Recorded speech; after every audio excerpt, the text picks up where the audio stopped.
ചിലർ പറയുന്നത് മത്തായി 5, 6, 7 ഒക്കെ വെറുതെ വേദോസിൽ എഴുതി വെച്ചെന്നുള്ളതേ ഉള്ളൂ, നിന്നെ കൊണ്ടൊന്നും ജീവിക്കാൻ പറ്റത്തില്ലെന്ന് പറയാൻ വേണ്ടിയാണെന്ന്. അങ്ങനെ എഴുതി വെക്കത്തില്ല. ഇത് എഴുതി വെച്ചിട്ടുണ്ടെങ്കിൽ അതിൻ്റെ അർത്ഥം നീ ജീവിക്കണമെന്നാണ്. ഹല്ലേലൂയ. ജീവിക്കാൻ നമ്മുടെ സ്വന്തം ശക്തി കൊണ്ട് കഴിയത്തില്ല. നമ്മളെ രൂപാന്തരപ്പെടുത്തുന്ന വചനം എന്നെ രൂപാന്തരപ്പെടുത്തുന്നു. എൻ്റെ പേഴ്സ്പെക്റ്റീവ് മാറ്റിമറിക്കുന്നു, എൻ്റെ കാഴ്ചപ്പാടിനെ മാറ്റിമറിക്കുന്നു. പ്രാണനെ തണുപ്പിക്കുന്നുള്ള വാക്ക് എന്താ? ഞാൻ പറഞ്ഞല്ലോ, അതിനെ അങ്ങ് തിരിച്ചു വെക്കുകയാണ്. ഇന്നലെ വരെ ഞാൻ ഓടിയ വഴിയെ അല്ല ഞാനിപ്പോൾ നടക്കുന്നത്. എന്നെ വചനം എന്ത് ചെയ്തു? തിരിച്ചു വെച്ചു, രൂപാന്തരപ്പെടുത്തി. യഹോവയുടെ ആജ്ഞകൾ നേരുള്ള ഹൃദയത്തെ സന്തോഷിപ്പിക്കുന്നു. യഹോവയുടെ കൽപ്പന നിർമ്മലമായത്, അത് കണ്ണുകളെ പ്രകാശിപ്പിക്കുന്നു. യഹോവ ഭക്തി നിർമ്മലമായത്, 9-ാമത്തെ വാക്യം, അത് എന്നേക്കും നിലനിൽക്കുന്നു. യഹോവ ഭക്തി എന്ന് പറയുന്ന വാക്ക് ഇവിടെ, വചനം എന്ന് പറയുന്ന വാക്ക് അവിടെ ഉപയോഗിച്ചിട്ടില്ല. പക്ഷേ യഹോവ ഭക്തി, the fear of the Lord, യഹോവ ഭക്തി, യഹോഭക്തി നിർമ്മലമായത്, അതെന്നേക്കും നിലനിൽക്കുന്നു. അതെന്നേക്കും നിലനിൽക്കുന്നു. ഫിയർ ഓഫ് ദ ലോർഡ്, ഭക്തി. അതിനെക്കുറിച്ചുള്ള ചില വാക്കുകൾ നമ്മൾ പറഞ്ഞാലേ പറ്റുള്ളൂ. 2-ാം സങ്കീർത്തനം 11-ാമത്തെ വാക്യം എഴുതിയിരിക്കുന്നത് എന്താണ്? ഭയത്തോടെ യഹോവയെ സേവിപ്പീൻ, വിറയലോടെ ഘോഷിച്ചുല്ലസിപ്പിൻ. ഇത് വായിച്ചപ്പോൾ ഞാൻ ആലോചിച്ചു, ഒന്ന് പറയാ ഭയത്തോടെ, ഭയപ്പെട്ടോണ്ട്. പക്ഷെ വേറൊരു കാര്യമുണ്ട്, ഘോഷിച്ച് ഉല്ലസിപ്പിൻ. അപ്പൊ ഈ ഭയവും ഉല്ലാസവും കൂടെ ഒരുമിച്ച് കൊണ്ടുപോകുന്നതാണ് യഹോവ ഭക്തി എന്ന് പറയുന്നത്. അല്ലാതെ ഭയപ്പെട്ട് മാറി നിൽക്കാനല്ല, എനിക്കിതൊന്നും ചെയ്യാൻ പറ്റത്തില്ല, എന്തോ ചെയ്യാനാ, ഇങ്ങനെ ദൈവത്തിന്റെ മുമ്പിൽ നിൽക്കും, എനിക്ക് നിൽക്കാൻ പറ്റത്തില്ല, അതിനല്ല. ഭയം വേണമെന്നുള്ളതിന് യാതൊരു സംശയമില്ല. ചിലർക്ക് ദൈവഭയമില്ല, അങ്ങനെയുള്ളവരും ഉണ്ട് കേട്ടോ. അങ്ങനെ ദൈവഭയം വേണം, ഭയം വേണ്ടെന്നല്ല, റെവറൻസ് വേണം. ഞാനത് സാധാരണ പറയാറുണ്ട്, സ്നേഹത്തിൽ നിന്നുള്ള ഭയമായിരിക്കണം, അത് പേടിയല്ല. It is reverence. എന്നാൽ എൻ്റെ ശക്തി കൊണ്ടല്ല. ഗിരിപ്രഭാഷണത്തിൽ പറയുന്ന മുഴുവൻ കാര്യങ്ങളും അനുസരിക്കത്തക്ക രീതിയിൽ ശക്തിയുള്ള ആരാവുള്ളത്, അങ്ങനെ സ്വന്തം ശക്തി കൊണ്ട് അത് ചെയ്യാൻ കഴിയില്ല. നമ്മളെ ശക്തീകരിക്കുന്ന ഒരു ദൈവം നമുക്ക് ഉണ്ട്. അത് ദൈവത്തിന്റെ ശക്തി കൊണ്ടാണ്. എന്നാൽ അതിന്റെ ഓപ്പോസിറ്റ് ഡിറക്ഷനിലേക്ക് പോകരുത്.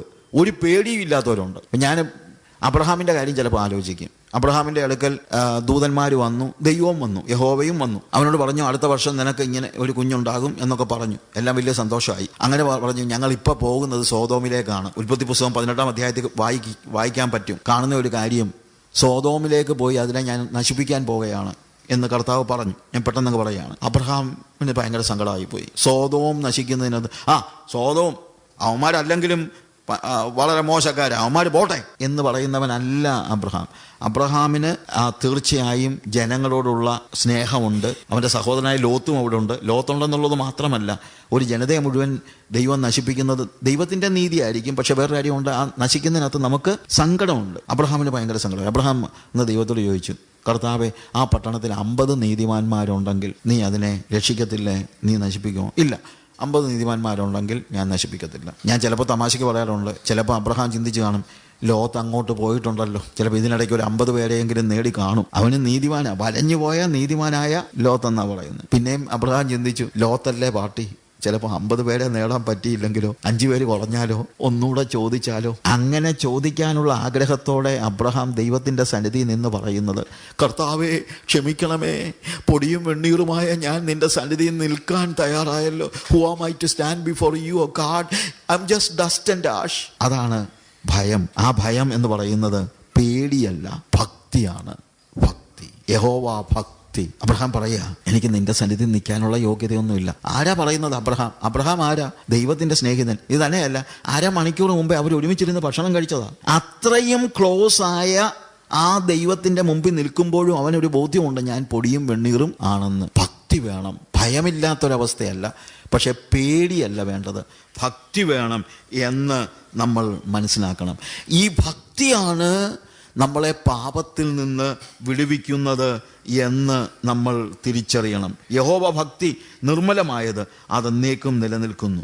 യഹോവ ഭക്തി, ഭക്തിയുള്ളവൻ പാപം ചെയ്യാൻ പോകത്തില്ല. അവന് ശരിക്കും ആ സ്നേഹം കൊണ്ടാണ്. ബാംഗ്ലൂരിൽ എഞ്ചിനീയറിംഗിന് പഠിക്കാൻ പോയൊരു പയ്യൻ്റെ സ്റ്റോറി ഇങ്ങനെ, അവന് 18 വയസ്സിൽ അങ്ങോട്ട് ചെന്നതേ ഉള്ളൂ. അപ്പോൾ അവൻ്റെ ബർത്ത്ഡേ ആയിരുന്നു. അവൻ്റെ കൂട്ടുകാരെല്ലാം കൂടെ അവൻ്റെ അടുത്ത് ചെന്നിട്ട് ചോദിച്ചു, it's your birthday right, will celebrate. ഞാൻ പറഞ്ഞു, okay, do you have money? പൈസ ഉണ്ടോ? എന്നെ പറഞ്ഞു, dad has send me some money. പപ്പ എനിക്ക് കുറച്ച് പൈസ അയച്ചായിരുന്നു, നിന്റെ ബർത്ത്ഡേ അല്ലേ എന്ന് പറഞ്ഞ് പൈസ അയച്ചായിരുന്നു. So we will go to the pub. എന്നെ പറഞ്ഞു, നോ. വൈ? എന്നാ പബ്ബിൽ പോയി കുടിക്കാന്ന് പറഞ്ഞു. ഇല്ല. അതെന്താടാ? Do you fear that your father will hurt you? നിന്റെ അപ്പൻ നിന്നെ അടിക്കുമെന്ന്, അല്ലെങ്കിൽ അപ്പനെ നിനക്ക് പേടിയാണോ? എന്നെ പറഞ്ഞു, no. Then I fear if I do this I will hurt my father. ഇത് ചെയ്താൽ ഞാൻ എൻ്റെ അപ്പനെ വേദനിപ്പിക്കുമെന്ന് ഞാൻ ഭയപ്പെടുന്നു. അപ്പൻ അവനെ തല്ലുമെന്നുള്ള പേടി കൊണ്ടല്ല അവൻ പറയുന്നത്, എൻ്റെ അപ്പനെ ഞാൻ വേദനിപ്പിക്കത്തില്ല. അതാണ് ഭക്തി എന്ന് പറയുന്നത്. എൻ്റെ ദൈവത്തെ ഞാൻ വേദനിപ്പിക്കുകയില്ല. യഹോവ ഭക്തി, അത് സ്നേഹത്തിൽ നിന്നുള്ളതാണ്. ഞാൻ ബീഡിക്ക് വിളിച്ചപ്പോഴത്തേക്ക് ഒരു പോയം ഞാനിങ്ങനെ പഠിച്ചിരുന്നു. ഒരു വ്യക്തി ദൈവത്തോട് ഇങ്ങനെ പ്രാർത്ഥിക്കുന്ന ഒരു പ്രാർത്ഥന, ഒരു പോയം. ആ പ്രാർത്ഥനയിൽ അദ്ദേഹം പറയുന്ന കാര്യം ഇതാണ്: ദൈവമേ, ഞാൻ എന്തിനാണ് അങ്ങയെ പിൻപറ്റുന്നത്? ആ കവിതയ്ക്കകത്ത് പറയാണ്, നരകത്തെ പേടിച്ചാണ് ഞാൻ നിന്നെ ഭയപ്പെടുന്നതെങ്കിൽ ആ നരകത്തിൽ തന്നെ എന്നെ തള്ളിയിട്ടോളൂ. സ്വർഗം മോഹിച്ചാണ് ഞാൻ നിന്നെ സ്നേഹിക്കുന്നതെങ്കിൽ സ്വർഗത്തിന്റെ വാതിൽ എനിക്ക് നേരെ കൊട്ടി അടച്ചോളൂ. അല്ല, നിന്നെ മാത്രം മോഹിച്ചാണ് ഞാൻ നിന്റെ പിന്നാലെ വരുന്നതെങ്കിൽ എന്നെ നിന്റെ മാറോട് ചേർത്തണയ്ക്കണമേ. അതാണ് ഭക്തി എന്ന് പറയുന്നത്. നരകത്തെ പേടിച്ചിട്ടുമല്ല, സ്വർഗം മോഹിച്ചിട്ടുമല്ല. പാപം ചെയ്താൽ നരകത്തിൽ പോകും, അത് വേറെ കാര്യം. ദൈവത്തെ അനുസരിച്ച് ജീവിച്ചാൽ സ്വർഗത്തിൽ പോകാം, അതും നല്ല കാര്യം. അതിൻ്റെ എല്ലാം അപ്പുറത്ത് ദൈവസ്നേഹം, യഹോവ ഭക്തി. പ്രിയമുള്ളവരെ, അങ്ങനെയുള്ള ഭക്തിയാണ് നമുക്ക് ആവശ്യം. ഇവിടെ നമ്മൾ വായിക്കുന്നു, യഹോവ ഭക്തി നിർമ്മലമായത്, അതെന്നേക്കും നിലനിൽക്കുന്നു. 9-ാമത്തെ വാക്യത്തിൽ, എൻഡ്യൂറിങ് ഫോർ എവർ. സ്നേഹത്തിൽ നിന്നുള്ള ഭക്തി ഒരിക്കലും ഉതിർന്നു പോവുകയില്ല. പേടിയിൽ നിന്നുള്ളതൊക്കെ ചിലപ്പം മാറിപ്പോയെന്നിരിക്കും, മോഹത്തിൽ നിന്നുള്ളതും മാറിപ്പോയെന്നിരിക്കും. എന്നാൽ സ്നേഹത്തിൽ നിന്നുള്ള ഭക്തി ഒരിക്കലും ഉതിർന്നു പോകയില്ല. ദൈവത്തിൻ്റെ പിന്നാലെ പോകുന്നത് എന്താണ് ദൈവഭക്തിയുടെ അടിസ്ഥാനം? It should be love towards God. I love my Jesus. എനിക്ക് യേശുവിനെ സ്നേഹിച്ച് അത് മാത്രം മതി, എനിക്ക് വേറെ ഒന്നും വേണ്ട. ഞാൻ സ്വർഗത്തിൽ പോകും, എനിക്കതറിയാം. ഞാൻ നരകത്തിൽ പോകത്തില്ല, അതും എനിക്കറിയാം. പക്ഷെ അതൊന്നും ചിന്തിച്ചല്ല ഞാൻ യേശുവിൻ്റെ പിന്നാലെ പോകുന്നത്. I love my Jesus. ഞാൻ എൻ്റെ യേശുവിനെ സ്നേഹിക്കുന്നു. എനിക്ക് യേശുവാണ് പ്രധാനം, എനിക്ക് സ്വർഗവും അല്ല പ്രധാനം. സ്വർഗം സ്വർഗം സ്വർഗം. തീർച്ചയായിട്ടും നമ്മൾ സ്വർഗത്തിൽ പോകണം, അത് വേറെ കാര്യം. പക്ഷെ വേറെ കാര്യമുണ്ട്. ആദ്യമൊക്കെ ചിലപ്പം സ്വർഗത്തിൽ പോകണം എന്നുള്ള ചിന്തയിലായിരിക്കും കർത്താവിൻ്റെ അടുത്തൊക്കെ വന്നതൊക്കെ. പക്ഷെ ഇന്നിപ്പോൾ എനിക്ക് സ്വർഗവും അല്ല വിഷയം. സ്വർഗത്തിൽ ചെന്നാൽ എനിക്ക് അങ്ങനെ തങ്കത്തെരുവീതിയിലൂടെ നടക്കും, എനിക്ക് അതൊന്നും അല്ല വിഷയം. എനിക്ക് എൻ്റെ യേശുവിനെ കണ്ടാൽ മതി. ഞാൻ സ്വർഗത്തിൽ പോകുന്നത് യേശുവിനെ കാണാനാണ്. ഇവിടെയും കാണുന്നുണ്ട്, അവിടെ ചെന്ന് യേശുവിൻ്റെ കൂടെ ജീവിക്കാനാണ്. അതാണ് ഭക്തി എന്ന് പറയുന്നത്. The fear of the Lord is clean. അത് നിർമ്മലമായത്, അതൊരിക്കലും ഉതിർന്നു പോവുകയില്ല എന്നുള്ളതാണ് നമ്മൾ മനസ്സിലാക്കുന്നത്.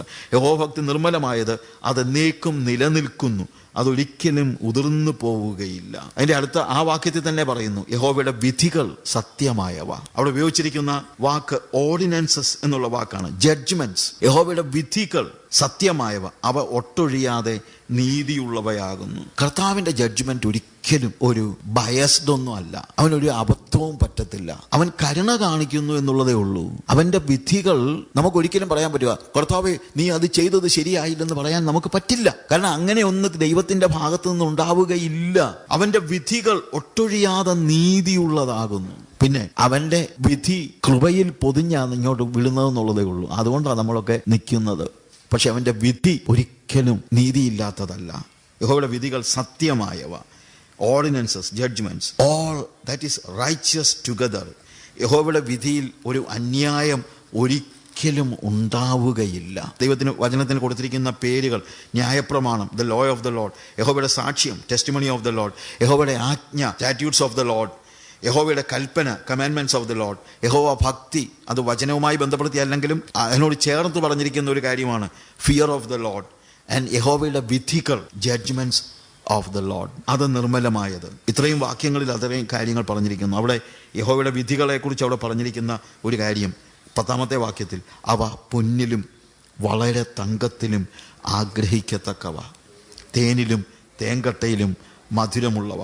അവ പൊന്നിലും വളരെ തങ്കത്തിലും ആഗ്രഹിക്കത്തക്കവ. പ്രിയമുള്ളവരെ, ഞാനൊരു കാര്യം പറയാം. ലോകത്തിൽ എന്ത് നേടുന്നതിനേക്കാളും വലുതാണ് കർത്താവിൻ്റെ വചനത്തിൽ ഞാൻ ജീവിക്കുന്നത്. ദൈവവചനം എനിക്ക് ലോകത്തിലെ എല്ലാ സമ്പത്തിനേക്കാളും വലുതാണ്. When you possess the word of God, you are possessing great treasure. ലോകത്തിലുള്ള എല്ലാ സമ്പത്തിനേക്കാളും വലുതാണ്. ലോകത്തിൽ എന്തെല്ലാം ഉണ്ടാക്കിയെന്ന് പറഞ്ഞാലും എന്തെല്ലാം കിട്ടിയെന്ന് പറഞ്ഞാലും അതിനേക്കാളെല്ലാം വലുതാണ് കർത്താവിൻ്റെ കൽപ്പനകൾ എന്നുള്ളത്, യഹോവയുടെ വിധികൾ. ആ ദൈവവുമായിട്ടുള്ള എൻ്റെ എൻകൗണ്ടർ അത് എത്രയും വലുതാണ്. പൊന്നിലും വളരെ തങ്കത്തിലും ആഗ്രഹിക്കത്തക്കവ.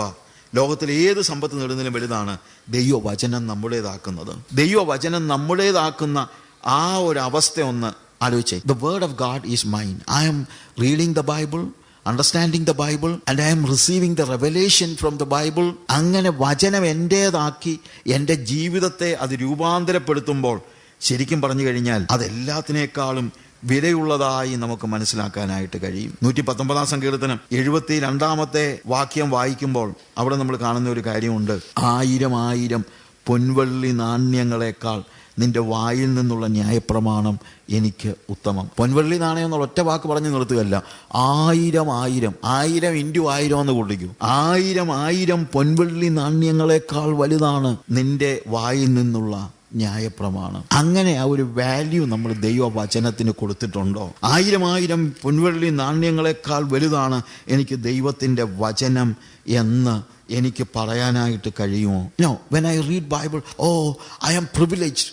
ഇതുപോലെയുള്ള വചനം ദൈവം എനിക്ക് തന്നല്ലോ, ഞാൻ എത്ര ഭാഗ്യവാനാ. ലോകത്തിൽ എത്രയോ ആളുകൾക്ക് ഇത് ലഭിക്കുന്നില്ല, ആളുകൾ ഇത് അറിയുന്നില്ല, മനസ്സിലാക്കുന്നില്ല. വചനം എനിക്ക് ലഭിച്ചല്ലോ എന്ന് പറഞ്ഞ് വചനത്തിന് വേണ്ടി ദൈവത്തിന് മഹത്വം കരയേറ്റുവാൻ, സ്തോത്രം ചെയ്യുവാൻ നമുക്ക് യഥാർത്ഥത്തിൽ കഴിയുന്നുണ്ടോ? എന്നിട്ട് അവിടെ പറയുന്നത്, അവ പൊന്നിലും വളരെ തങ്കത്തിലും ആഗ്രഹിക്കത്തക്കവ, തേനിലും തേൻകട്ടയിലും മധുരമുള്ളവ. ഈ വചനത്തിന്റെ കാര്യം പറയുന്നത് തേനിലും തേൻകട്ടയിലും മധുരമുള്ളവ എന്ന് വെച്ചാൽ അത് ടേസ്റ്റിയാണ്, വാല്യുബിൾ ആണ് ആൻഡ് ടേസ്റ്റിയാണ്. വലിച്ചു കുടിക്കാൻ തോന്നുന്ന രീതിയിൽ വചനം രുചിയോടെ ഭക്ഷിക്കണം. നമുക്കതിന് കഴിയുന്നുണ്ടോ?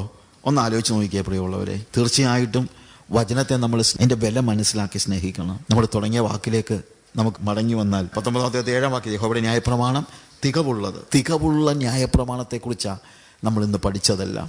തികവുള്ള ന്യായപ്രമാണം, ഇറ്റ് ഈസ് പെർഫെക്റ്റ്. അത് പ്രാണനെ തണുപ്പിക്കുന്നു, എന്നെ റെസ്റ്റോർ ചെയ്യുന്നു. മലയാളം വായിക്കുമ്പോൾ പെട്ടെന്ന് നമുക്ക് ഒരു തണുപ്പുണ്ട് എന്ന് പറയുന്നത് അങ്ങനെയല്ല, എന്നെ റെസ്റ്റോർ ചെയ്യുന്നു. വചനം വായിക്കുമ്പോൾ നമുക്ക് ആശ്വാസം തോന്നണം, പക്ഷേ റെസ്റ്റോർ ചെയ്യുന്നില്ലെങ്കിൽ അതുകൊണ്ട് പ്രയോജനം ഉണ്ടാകുന്നില്ല. വായിക്കുമ്പോഴെല്ലാം അങ്ങനെ പ്രാർത്ഥിച്ചുകൊണ്ട് വേണം വായിക്കാൻ. കർത്താവേ, എന്നെ രൂപാന്തരപ്പെടുത്തണമേ, എനിക്ക് വെളിപ്പാട് നൽകണമേ, റെവലേഷൻ ആകണം, റെവലേഷൻ റിലേഷനിലേക്ക് നയിക്കണം, റിലേഷൻ ഒബീഡിയൻസിലേക്ക് നയിക്കണം. അങ്ങനെ ഒരു അനുഭവം നമുക്കുണ്ടാകണം. ഒരു വാക്ക് നമുക്ക് പ്രാർത്ഥിക്കാം. കർത്താവേ, ദൈവവചനത്തിന്റെ മുമ്പിൽ ഞങ്ങൾ ഇരിക്കുകയായിരുന്നല്ലോ. നിന്റെ വചനം എത്ര വലുതാണെന്ന് ഞങ്ങൾ മനസ്സിലാക്കുന്നു. അത് തികവുള്ളതാ, ഇറ്റ് ഈസ് പെർഫെക്റ്റ്. പൂർണ്ണതയുള്ള വചനം, ഞങ്ങളെ രൂപാന്തരപ്പെടുത്തുന്ന വചനം. കർത്താവേ, നിന്റെ ന്യായപ്രമാണം തികവുള്ളത്, അത് പ്രാണനെ രൂപാന്തരപ്പെടുത്തുന്നു. യഹോവയുടെ സാക്ഷ്യം വിശ്വാസ്യമാകുന്നു. അത് അല്പബുദ്ധിയെ, അൺകൺസേൺഡ് ആയിട്ടുള്ള ഒരു അവസ്ഥ ഞങ്ങൾക്കും ഉണ്ടായിരുന്നു കർത്താവേ. അത് ഞങ്ങളെ ദൈവത്തിന് ജ്ഞാനിയാക്കുന്ന വചനമാണല്ലോ. ഒരിക്കലും ഞങ്ങൾ അതിനെ ഗ്രഹിച്ചില്ല, ഞങ്ങൾ അൺകൺസേൺഡ് ആയിരുന്നു. പക്ഷെ ഇനി ഒരിക്കലും അങ്ങനെ ആകുവാൻ ഇടയാക്കരുതേ കർത്താവേ. വചനത്തോടുള്ള ആഭിമുഖ്യം കൊണ്ട് ഞങ്ങളുടെ ഹൃദയത്തെ നീ നിറയ്ക്കണമേ കർത്താവേ. ഒരു വലിയ അനുഭവം വചനം വായിക്കുമ്പോൾ ഞങ്ങൾക്കുണ്ടാകണമേ എന്ന് ഞങ്ങൾ പ്രാർത്ഥിക്കുന്നു. ഞങ്ങളെ കർത്താവേ ദൈവത്തിന് ജ്ഞാനികളാക്കുവാൻ അത് കഴിയണമേ. യഹോവയുടെ ആജ്ഞകൾ നേരുള്ളവ, അത് ഹൃദയത്തെ സന്തോഷിപ്പിക്കുന്നു എന്ന് നിന്റെ വചനത്തിലുണ്ടല്ലോ. ഞങ്ങളുടെ ഇമോഷൻസിനെയും നീ ശ്രദ്ധിക്കുന്നുണ്ടെന്ന് ഞങ്ങൾ മനസ്സിലാക്കുന്നു. ഹൃദയത്തെ സന്തോഷിപ്പിക്കുന്നല്ലോ. ഞങ്ങളുടെ ജീവിതത്തിന് വലിയ വ്യതിയാനത്തെ നീ നൽകണമേ. യഹോവയുടെ കൽപ്പന നിർമ്മലമായത്, അത് കണ്ണുകളെ പ്രകാശിപ്പിക്കുന്നു. ഞങ്ങളുടെ പേഴ്സ്പെക്റ്റീവിനെ നീ മാറ്റിമറിക്കുന്നുവല്ലോ. ഇന്നലെ ഞങ്ങൾ കാര്യങ്ങൾ കണ്ടതുപോലെ അല്ല ഇന്ന് ഞങ്ങൾ കാണുന്നത്. വചനത്തിലൂടെ ഒരു പുതിയ കാഴ്ചപ്പാട് ഞങ്ങൾക്ക് ഇന്ന് നൽകണമെന്ന് പ്രാർത്ഥിക്കുന്നു. യഹോവഭക്തി നിർമ്മലമായത്, അതേ കർത്താവേ, പേടിച്ചിട്ടല്ല, നിന്നോടുള്ള സ്നേഹത്തിൽ നിന്ന് നിന്റെ ഭക്തിയിൽ മുതിർന്നു വരുവാൻ നീ ഞങ്ങളെ സഹായിക്കണമേ എന്ന് പ്രാർത്ഥിക്കുന്നു. നിന്റെ ജഡ്ജ്മെൻറ്റ്സ്, നിന്റെ വിധികൾ ഒരു കാലത്തും കർത്താവേ അത് അന്യായമല്ല. ഞങ്ങളോട് സ്നേഹമുള്ളത് കൊണ്ട് ചിലപ്പോൾ നിന്റെ വിധികളെ കൃപയിൽ പൊതിഞ്ഞ് ഞങ്ങൾക്ക് തരുന്നെന്നുള്ളതേ ഉള്ളൂ. എന്നാൽ അതിനായിട്ടും ഞങ്ങൾ നിനക്ക് നന്ദി പറയുന്നു. നിന്റെ വചനം പൊന്നിലും വളരെ തങ്കത്തിലും ആഗ്രഹിക്കത്തക്കവ എന്ന് നിന്റെ വചനത്തിലുണ്ടല്ലോ. ഞങ്ങളുടെ ലോകത്തില് ഏത് സമ്പത്തിനേക്കാളും വലുതാണ് നിന്റെ വചനമെന്ന് ഞങ്ങൾ മനസ്സിലാക്കുന്നു. അത് തേനിലും തേൻകട്ടയിലും മാധുര്യമേറിയത്, അതിനെ രുചിയോടെ ഭക്ഷിക്കുവാൻ നീ ഞങ്ങളെ സഹായിക്കണമെന്ന് പ്രാർത്ഥിക്കുന്നു. അടിയനും അവയാൽ പ്രബോധനം ലഭിക്കുന്നു, അവയെ പ്രമാണിക്കുന്നതിനാൽ വളരെ പ്രതിഫലമുണ്ട് എന്ന് നിന്റെ വചനം പറഞ്ഞുവല്ലോ. കർത്താവെ, ഇത് ഞങ്ങളുടെ വാക്കുകളായിട്ട് ഈ സങ്കീർത്തനക്കാരൻ്റെ വാക്കുകളെ ഞങ്ങൾ ഇവിടെ ഉപയോഗിക്കുന്നു. അടിയനും അവയാൽ പ്രബോധനം ലഭിക്കുന്നു. അതെ കർത്താവെ, ഈ വചനമാണ് അടിയങ്ങളെ രൂപാന്തരപ്പെടുത്തിയത് എന്ന് ഞങ്ങൾ മനസ്സിലാക്കുന്നു. ഹല്ലേലൂയ. അവയെ പ്രമാണിക്കുന്നവർക്ക് വളരെ പ്രതിഫലമുണ്ട്. കർത്താവെ, അടിയനും അവയാൽ പ്രബോധനം ലഭിക്കുന്നു. അടിയങ്ങൾക്കൊക്കെ അവയാൽ പ്രബോധനം ലഭിക്കുന്നു. അതേ കർത്താവെ, ആ വചനത്തിൻ്റെ പ്രബോധനം അനുഭവിപ്പാൻ തക്കവണ്ണം ഞങ്ങളെ സഹായിക്കണമെന്ന് പ്രാർത്ഥിക്കുന്നു. അവിടുത്തെ കൃപകൾ കൊണ്ട് ഞങ്ങളെ നിറച്ചാട്ടെ. വചനത്തിൽ ഞങ്ങളെ നിലനിർത്തിക്കാട്ടെ. വചനത്തെ സ്നേഹിക്കുവാൻ ഞങ്ങളെ പഠിപ്പിച്ചാട്ടെ. കർത്താവെ, റെവലേഷൻ ഞങ്ങൾക്ക് നൽകണമേ, റിലേഷൻ നൽകണമേ, ഒബീഡിയൻസിനുള്ള ശക്തി നൽകണമേ. യേശുവിൻ്റെ നാമത്തിൽ തന്നെ ആമേൻ.